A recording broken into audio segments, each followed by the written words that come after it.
নমস্কার বন্ধুরা, শান্তনার বাঙালি রান্নাঘরে আপনাদের আবারও অনেক অনেক স্বাগত জানাই। আজ আমি লাঞ্চে গরম গরম ফ্রাইড রাইস আর ডিমের কারি বানালাম। কিভাবে আমি বানালাম চলুন এটাই দেখে নিই। ওভেনটা অন করে প্যানটা গরম করে নিয়েছি। প্যানটা গরম হয়ে গেছে। এতে আমি দিয়ে দিচ্ছি 3 চামচ মতো সাদা তেল। সাদা তেলের সঙ্গে দিয়ে দিচ্ছি হাফ চামচ মতো ঘি, গাওয়া ঘি। ঘিটাও তেলের সঙ্গে গলে গেছে।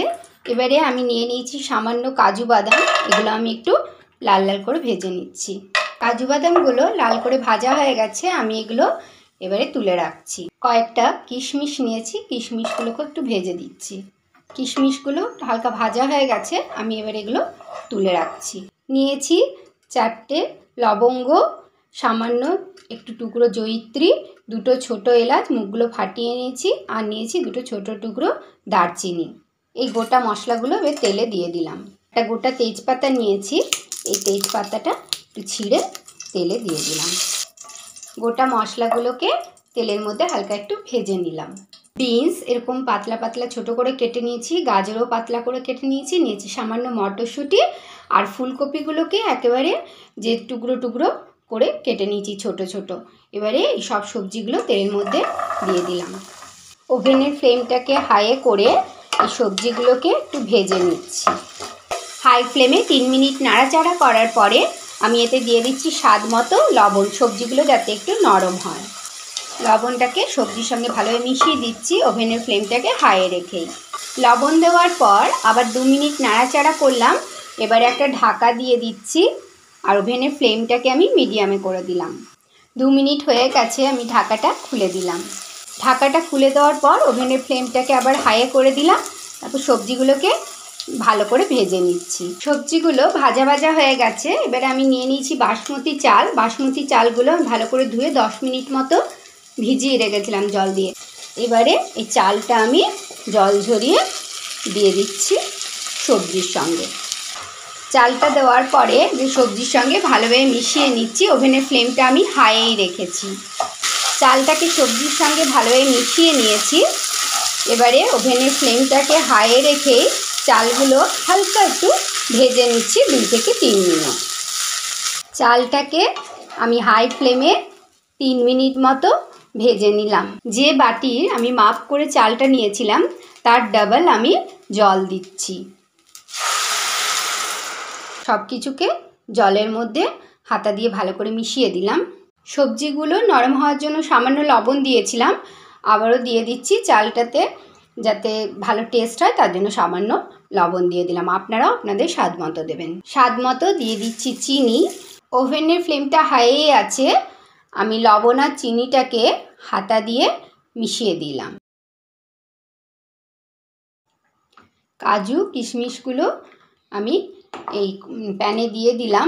এবারে কাজু কিশমিশগুলোকেও চাল সবজির সঙ্গে ভালোভাবে মিশিয়ে দিলাম।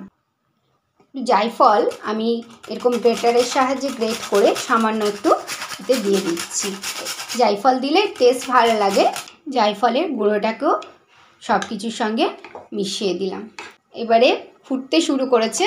আমি এবারে 10 থেকে 15 মিনিটের মতো ওভেনের ফ্লেমটাকে মিডিয়ামে রেখে ঢাকাটা দিয়ে দিলাম। 15 মিনিট হয়ে গেছে, আমি ঢাকাটা খুলে দিলাম। এবারে তলা থেকে একটু নাড়ছি।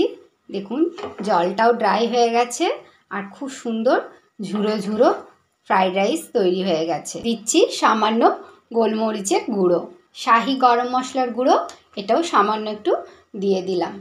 গোলমরিচ আর শাহি গরম মশলার গুঁড়োকে সব কিছুর সঙ্গে ভালোভাবে হালকা হাতে মিশিয়ে নিচ্ছি। গোলমরিচের গুঁড়ো আর শাহি গরম মশলা এই গুঁড়োগুলো আমি ভালোভাবে মিশিয়ে দিলাম। হালকা হাতে মেশাতে হবে, নাহলে চালগুলো ভেঙে যাবে। এতে দেখুন ভাতটা বেশ গোটাই রয়েছে আর ঝুরঝুরে হয়েছে। এবার আমি ওভেনের ফ্লেমটাকে লোয়ে করে 2 মিনিটের মতো ঢাকা দিয়ে দিলাম। 2 মিনিট ঢাকাটা দিয়ে রেখেছিলাম। এবারে আমি ওভেনের ফ্লেমটা অফ করে দিলাম, আর ঢাকাটা এই যে দিয়েই রাখছি। এতে কি হবে, এই যে গরম মশলার গন্ধ এগুলো বেশ লক হয়ে থাকবে। সার্ভ করার আগে পর্যন্ত এরকমই ঢাকা দেওয়াই থাকলো।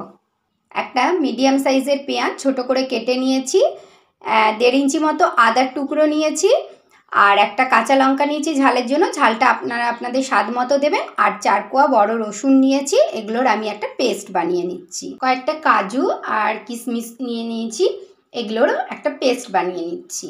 2টো ডিম ফাটিয়ে নিয়েছি, এতে দিয়ে দিচ্ছি একটা কাঁচা লঙ্কা টুকরো করে, মিহি করে কেটে নেওয়া পেঁয়াজ কুচিও দিয়ে দিলাম। দিচ্ছি স্বাদ মতো লবণ। ডিম দুটোকে খুব ভালোভাবে ফেটিয়ে নিচ্ছি।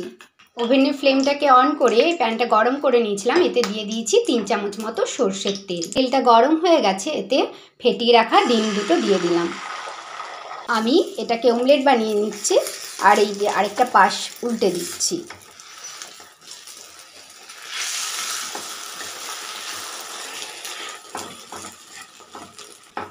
ওভেনের ফ্লেমটাকে মিডিয়াম টু হাই করে অমলেটটা টিপে টিপে ভালো করে ভেজে নিচ্ছি। অমলেটটা ভাজা হয়ে গেছে, আমি এবারে এটা একটা প্লেটে তুলে রেখে দিলাম। এতে দিয়ে দিচ্ছি 2 চামচ মতো সর্ষের তেল।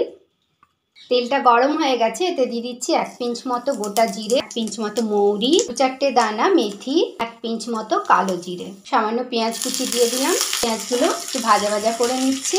পেঁয়াজগুলো হালকা ভাজা ভাজা হয়ে গেছিলো, এবারে আমি একটা মিডিয়াম সাইজের টমেটো ছোট করে কেটে দিয়ে দিলাম। টমেটোটা যাতে নরম হয় তার জন্য দিয়ে দিলাম 1 পিঞ্চ মতো লবণ। টমেটোটা একটু ভাজা ভাজা করে নেওয়ার পরে পেঁয়াজ, আদা, রসুন, কাঁচা লঙ্কার যে পেস্টটা বানিয়ে রেখেছিলাম সেটা দিয়ে দিলাম। পেঁয়াজ, আদা, রসুনের কাঁচা গন্ধ যাওয়া পর্যন্ত আমি এই পেস্টটাকে ভেজে নিচ্ছি। পেঁয়াজ, আদা, রসুনের কাঁচা গন্ধ চলে গেছে, এতে দিয়ে দিচ্ছি হলুদ গুঁড়ো।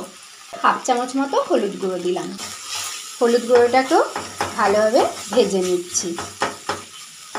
এবারে দিয়ে দিচ্ছি ছোটো চামচের 1/2 চামচ মতো জিরে গুঁড়ো, 1/2 চামচ ধনে গুঁড়ো। এগুলোকে মিশিয়ে নিচ্ছি, একটু সামান্য জল দিয়ে দিচ্ছি, নাহলে তলায় এগুলো লেগে যাচ্ছে। কাজু আর কিশমিশের পেস্টটা দিয়ে দিলাম। দিচ্ছি স্বাদ মতো লবণ। কাজু কিশমিশের পেস্টটাকেও বাকি মশলাগুলোর সঙ্গে ভালো করে কষে নিচ্ছি। দিচ্ছি ছোটো চামচের 1/2 চামচ মতো কাশ্মীরি লাল লঙ্কার গুঁড়ো, এতে রঙটা ভালো হবে। কাশ্মীরি লাল লঙ্কার গুঁড়োকেও বাকি সব মশলার সঙ্গে কষে নিচ্ছি। দিচ্ছি সামান্য চিকেন মশলা, দিচ্ছি সামান্য শাহি গরম মশলা। গুঁড়ো মশলাগুলোকে মিশিয়ে নিলাম। তারপর এই যে কাজু আর কিশমিশের পেস্টটা ছিল বাটিটাতে, সেটা ধুয়ে আমি জলটা একটু সামান্য দিয়ে দিলাম।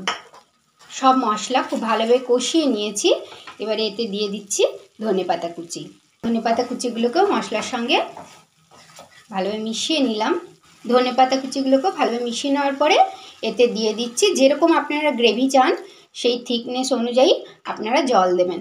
আমি সামান্য একটু জল দিয়ে দিলাম। আমি আগে একটু জল দিয়েছিলাম এই ছোটো বাটিটায়, আবারও একটু দিয়ে দিলাম, কারণ ডিমটা দেওয়ার পর ডিমটাও একটু ঝোলটাকে অ্যাবজর্ব করবে, সেই কারণে বুঝে একটু জলটা দেবেন। দিচ্ছি সামান্য গোলমরিচের গুঁড়ো। ওভেনের ফ্লেমটাকে হাই করে এবারে এই ডিমের ঝোলটাকে একটু ফুটিয়ে নিচ্ছি। স্বাদের জন্য দিচ্ছি সামান্য চিনি। একদিকে ডিমের ঝোলটা আমি ফুটতে দিয়েছি, তারপর এই যে অমলেট বানিয়ে নিয়েছিলাম ডিমটাকে আমি একটু কেটে নিচ্ছি। অমলেটটাকে এরকম ছোট ছোট পিস করে কেটে নিলাম। গ্রেভিটা ফুটেছে, এবারে আমি এতে এই যে ডিমগুলো পিস করে নিলাম অমলেটের, সেগুলো দিয়ে দিচ্ছি। গ্রেভিটা যাতে ডিমের মধ্যেও যায় ভালো মতো, তার জন্য এই অমলেটের পিসগুলোকে আমি একটু গ্রেভির মধ্যে এরকম ডুবিয়ে ডুবিয়ে দিচ্ছি। অমলেটের পিসগুলো দেওয়ার পর আমি 1 থেকে 2 মিনিট এরকম লো ফ্লেমে একটু ফুটিয়ে নিচ্ছি, তারপর ওভেনটা অফ করে দেবো। 2 মিনিট হয়ে গেছে, আমি ওভেনটা অফ করে দিচ্ছি। ফ্রাইড রাইসটা ঢাকা দেওয়া ছিল, এবারে সার্ভ করবার জন্য খুলে নিচ্ছি। দেখুন কতটা ঝুরঝুরে হয়েছে, আর খুব তাড়াতাড়ি তৈরিও হয়ে যায় এরকম ফ্রাইড রাইস। এবার গরম গরম ফ্রাইড রাইস আমি সার্ভ করে নিচ্ছি। লাঞ্চের সময় বা ডিনারে আপনারা এরকম চটজলদি গরম গরম ফ্রাইড রাইস তৈরি করুন। বাড়িতে গেস্ট এলেও এরকমভাবে তৈরি করে দিতে পারেন। এই ফ্রাইড রাইসের স্বাদ কিন্তু অসাধারণ হয়। গরম গরম ফ্রাইড রাইসের সঙ্গে সার্ভ করে নিচ্ছি গরম গরম ডিমের কারি, নিচ্ছি গ্রেভি, টমেটোর চাটনি আমি আগে বানিয়ে রেখেছিলাম, নিয়ে নিলাম টমেটোর চাটনি। এর সঙ্গে আপনারা স্যালাড বানিয়ে নিতে পারেন। দেখুন ডিমের কারিও দেখতে অপূর্ব হয়েছে আর খেতেও এর স্বাদ অসাধারণ দুর্দান্ত হয়। আপনারাও আমার মতো করে এরকম চটজলদি ফ্রাইড রাইস আর ডিমের কারি বানিয়ে নিন লাঞ্চে কিংবা ডিনারে। এখন পিকনিকে যাওয়ার সময়, সবাই খুব পিকনিকে যাচ্ছেন, যদি মনে হয় বাড়ি থেকে খাবার বানিয়ে নিয়ে যাব, তাহলে এরকম ডিমের কারি আর ফ্রাইড রাইস আপনারা অবশ্যই বানিয়ে নিয়ে যেতে পারেন। দেখা হচ্ছে পরের ভিডিওতে এরকমই সহজ সরল কিন্তু দুর্দান্ত স্বাদের কোনো রেসিপি নিয়ে। Till then take care, thank you.